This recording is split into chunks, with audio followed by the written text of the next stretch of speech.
ਹਰ ਵੇਲੇ ਮੋਬਾਈਲ ਚਲਾਉਂਦੇ ਰਹਿੰਦੇ ਹੋ, ਕਦੇ ਕੋਈ ਚੰਗਾ ਬੋਲ ਵੀ ਸੁਣ ਲਿਆ ਕਰੋ। ਅੱਜ ਅਸੀਂ ਮੌਜੂਦ ਹਾਂ ਅਜਵਾ ਬੇਕਰੀ, ਕਾਲੀ ਸੂਬਾ ਹਾਜੀ ਅਬਾਸ ਸਾਹਿਬ ਦੀ ਬੇਕਰੀ ਹੈ ਤੇ ਅਸੀਂ ਇੱਥੇ ਮੌਜੂਦ ਹਾਂ ਤੇ ਹਾਜੀ ਅਬਾਸ ਸਾਹਿਬ ਲਈ ਇੱਕ ਸ਼ੇਰ ਬੋਲ ਰਹੇ ਹਾਂ ਕਿ ਸੱਜਣਾ ਨਾਲ ਵਪਾਰ ਨਾ ਕਰੀਏ, ਨਹੀਂ ਤੇ ਫੇਰ ਇਜ਼ਹਾਰ ਨਾ ਕਰੀਏ।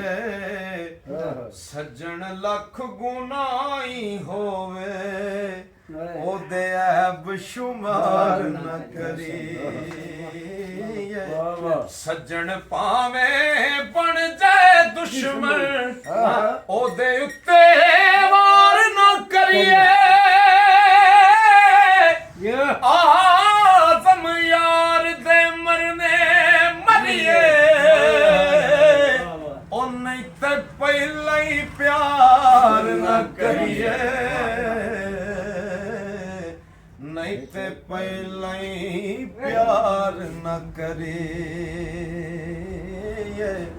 ਲਓ ਜੀ ਦੋਸਤੋ, ਹਾਜੀ ਅਬਾਸ ਸਾਹਿਬ ਦੀ ਵੀਡੀਓ ਨੂੰ ਜ਼ਿਆਦਾ ਤੋਂ ਜ਼ਿਆਦਾ ਸ਼ੇਅਰ ਕਰਨਾ ਤੇ ਕਾਲੀ ਸੂਬੇ ਦੇ ਲਾਗੇ ਲਾਗੇ ਜਿੰਨੇ ਵੀ ਹੋ ਨਾ, ਇੱਥੋਂ ਆ ਕੇ ਚੀਜ਼ਾਂ ਲਓ। ਬਰਫੀ ਖਾਧੀ, ਬੜਾ ਮਜ਼ਾ ਆਇਆ ਤੇ ਕਦੇ ਚੱਕਰ ਇੱਥੇ ਲਾਓ, ਤੁਹਾਨੂੰ ਮਜ਼ਾ ਆਏਗਾ ਇਨਸ਼ਾਅੱਲਾ। ਬਹੁਤ ਸ਼ੁਕਰੀਆ।